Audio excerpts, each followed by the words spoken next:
Hi, it's Thad with Willow Way Nurseries here in Avon, Ohio. It's January 2026. Welcome to the new year.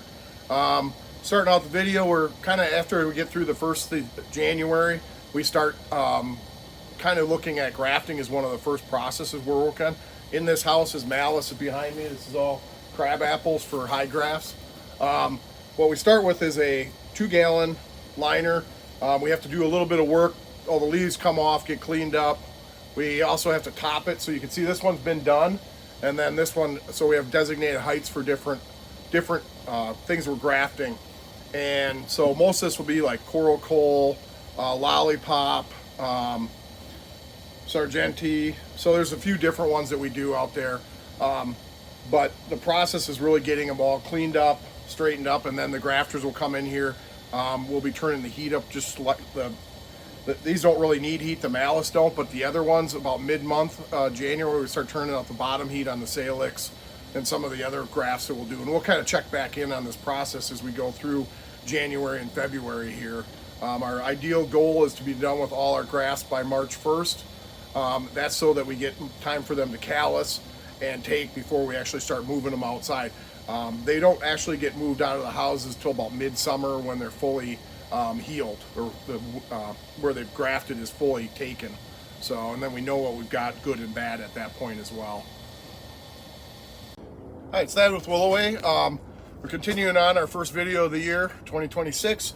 I want to talk a little bit about something else on our radar this time of year, is winter watering.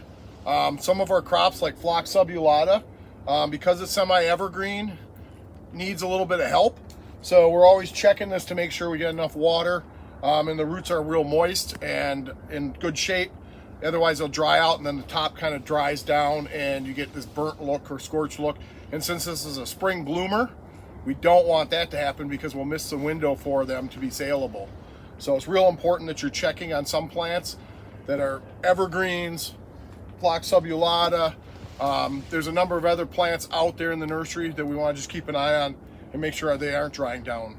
We usually go into when we do blowout at right before Thanksgiving here, we're always watering all the plants really heavily. Now we're getting to that point where they've been about a month and a half, just over a month to a month and a half. We need to start looking at this, monitoring the water and going on through the season.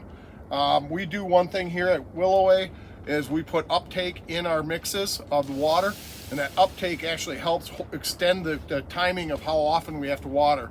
We're finding anywhere from about 5 to 10 days when we add that product into the tank mixes. And it just kind of helps us not have to repeat the process. We only get so many windows.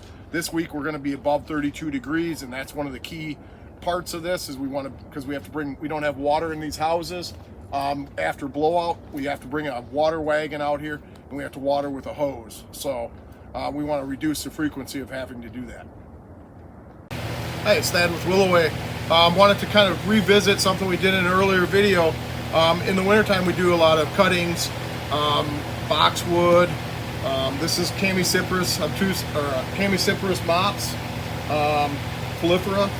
So a couple things, we stuck these were taken right before Thanksgiving, and we stuck them the first week in December, and we're already getting rooting. They're rooted into these ellies, which is a process we're doing.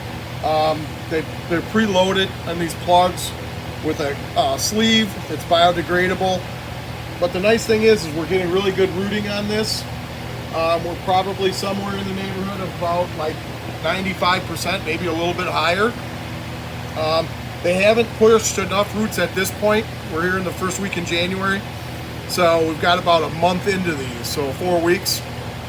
And we're starting to see rooting on them. So that's a really good sign.